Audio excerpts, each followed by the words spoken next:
Hey guys, we're David Franco here from DavidFranco.com. It is October 23rd, 2012. Tim Cook just left the stage literally like a few minutes ago because today was a huge day for Apple fans like myself. So let's just jump right into what Tim Cook revealed today.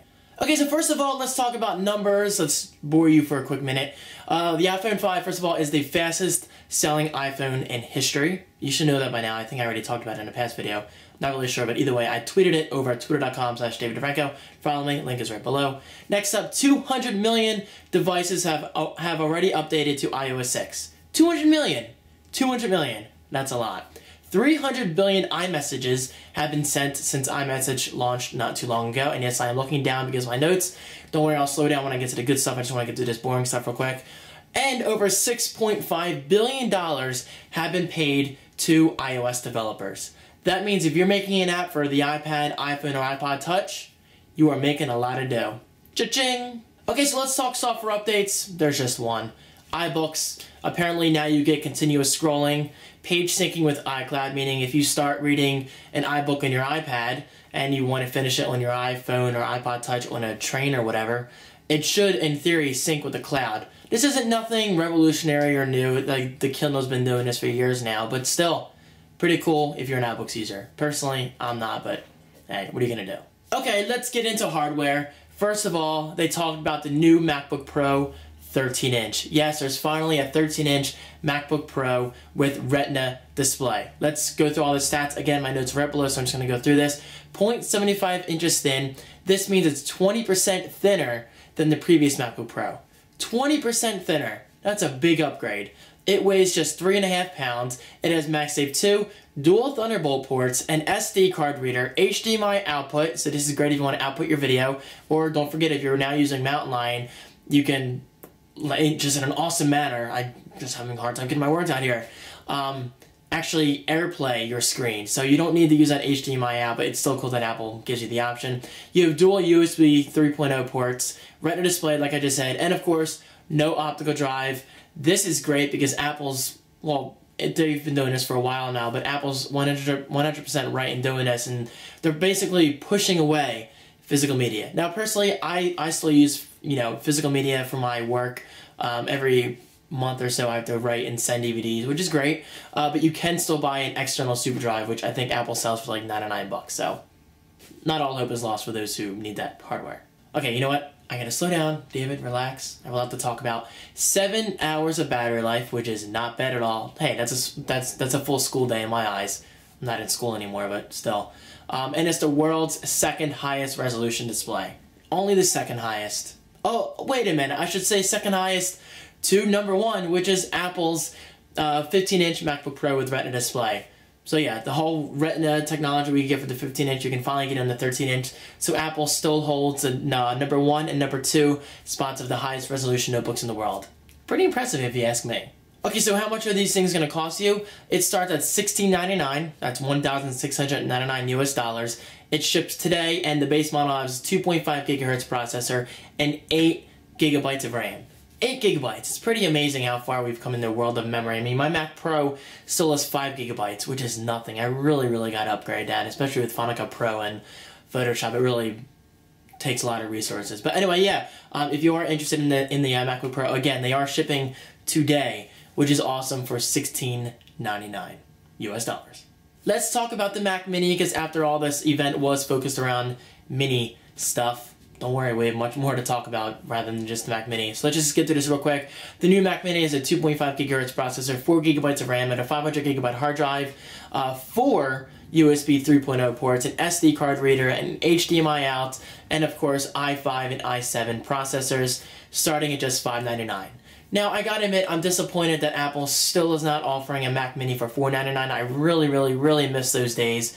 It's not a huge jump. I mean, you're still getting an insanely fast computer for the size. I mean, guys, do not let the Mac Mini's appearance fool you. That thing is a screamer. Trust me, the Mac Minis are fast. It's probably faster than my Mac Pro in certain regards. Yes, you can't do all these awesome hardware upgrades and stuff like that, but if you're looking for a killer machine and an awesome starter Mac computer, check it out. $599 isn't that bad. That was me having a nerdgasm. Was that uncomfortable? It was uncomfortable for me. Okay, let's just get into this. The iMac has a completely new design. I feel like an idiot for making that noise. I wanted to get your attention. Now I'm making myself laugh. I amuse myself. Guys, I could not believe it. There were rumors of the new iMac, but I was like, I don't know if this is going to happen because it's mostly notebooks and iPads nowadays. But guys, a new iMac, 5mm thin, 80% thinner than the previous iMac. I was going to say original. Yeah, original iMac is like this thick nowadays, in comparison to nowadays, I should say. Guys, 5mm thin. It's like a freaking piece of paper. I could not believe it. Like, I could not believe how thin it was. Guys, it's 8 pounds lighter, which doesn't mean a lot because you're not going to lift it that much, because like, this thing's going to freaking cut you if you put your arm up to it. I seriously cannot believe this. This was easily my favorite announcement of the keynote today. I just can't believe. Okay, let's just get in. Okay. No optical drive, which makes this 5mm thin design possible, but of course you can buy the external optical drive if you really need one. 75% less reflection. This alone is a huge deal in my eyes because I've always hated the glossy display. Okay, I shouldn't say hate glossy displays. I just prefer not to use them, especially in a room like this. It's very well lit, which I love. I freaking love my office and the natural light coming in from the windows. But now maybe that is doable, so maybe I will look into getting one day, but then again, I love my Mac Pro. I love being able to slap anything in there, especially my capture card, graphics card, and anything else that I've put in there over the years. What else? 720p front-facing, well, FaceTime camera, I should just say. Obviously, you're not going to have a rear-facing camera on a desktop. That'd be kind of weird. And you do get dual mics. It's 8 pounds lighter, like I just said. 4 USB 3.0 ports, 3 Thunderbolt ports, which is pretty cool. And something Apple is calling a fusion drive. Now, honestly, I haven't looked into it, but apparently it's kind of like a hybrid drive where it uses flash memory and a regular hard drive memory storage capacity in a smart manner, in theory. Now, again, I have not really looked into this, but apparently it's pretty cool technology, so just take that with a grain of salt. Go to apple.com/iMac and read all about it, because I'm sure they have a whole page dedicated to just that. And of course, like the previous iMac, it does come in 21.5-inch and 27-inch models. They are available in November and December, starting at $12.99 for the 21.5-inch model. 27-inch model, I'm not sure, but keep in mind, the 21-inch model is coming out next month of November, but the 27-inch model isn't coming out until December. So consider that an early Christmas gift in a way. But guys, seriously, Apple, I think the iMac stole the show. I still cannot believe how incredibly thin this design is. The fact that it's 80% thinner. Not just 20%, not 30%. That alone would be pretty damn awesome. But 80%. I gotta get into an Apple store soon and check these out. They just look amazing. Alright, let's talk about the iPad, which is probably the reason why you're watching this video in the first place. First of all, they took a minute just to explain that the iPad has sold over 100 million units since its launch. Guys, think about it. There are 100 million iPads out there in the wild. 100 million. Of course, I've had 3 of them, so that's 3 out of 100 million. I'm just really throwing this out there because I was right a few years ago when I said the iPad was going to be a success. And people were like, oh, David, the iPad's going to flop. Really? Really? 100 million devices, guys. 100... Okay, you know what? Let's just get on to the iPad 4. What, iPad 4? Yes, you heard that right. The 4th generation iPad. I was 100% wrong on Twitter today. I said, and I even put in all caps the word not. I said Apple will not release a 4th generation iPad today. If anything, we'll only see Lightning support. I was 100% wrong. Yep, I had no problem admitting that. I am wrong now and then. Of course, I'm human.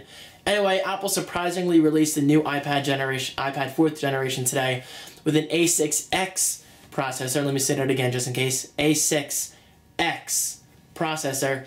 Apparently, it's double the performance of the processor and double the performance of the graphics of the previous 3rd generation iPad. Now, this does have a 720p FaceTime camera. Finally, something I hate about my current iPad is that the front camera, it sucks. It really does. I mean, I love the FaceTime camera on my new iPod Touch.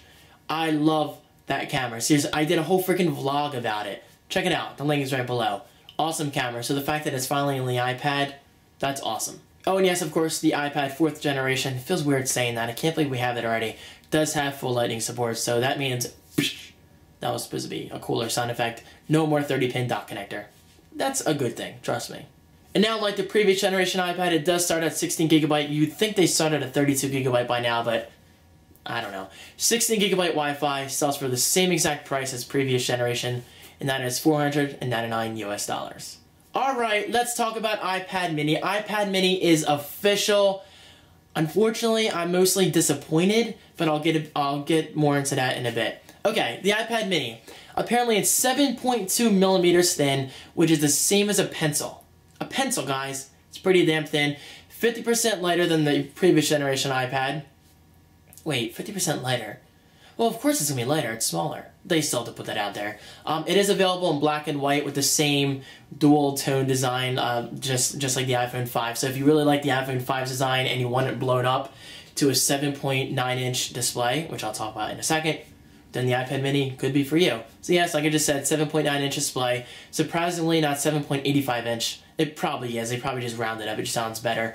And it does have a 1024 by 768 resolution, which is the same as the iPad 2. Very disappointing that it's not technically Retina. I believe it's not Retina. I could be wrong in saying that, but I believe it's not Retina display.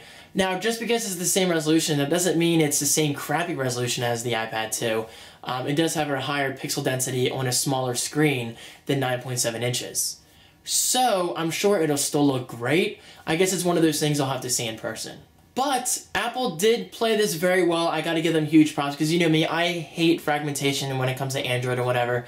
So the fact that, guys, check this out, all iPad 2 apps, basically all non-Retina iPad apps, will run natively on this new iPad mini, which is pretty freaking awesome. I mean, they could not have approached this better. Maybe that's why I didn't make it Retina. They didn't want to fragment the market. Maybe the new iPad mini this time next year will have Retina display and will be slowly phasing out.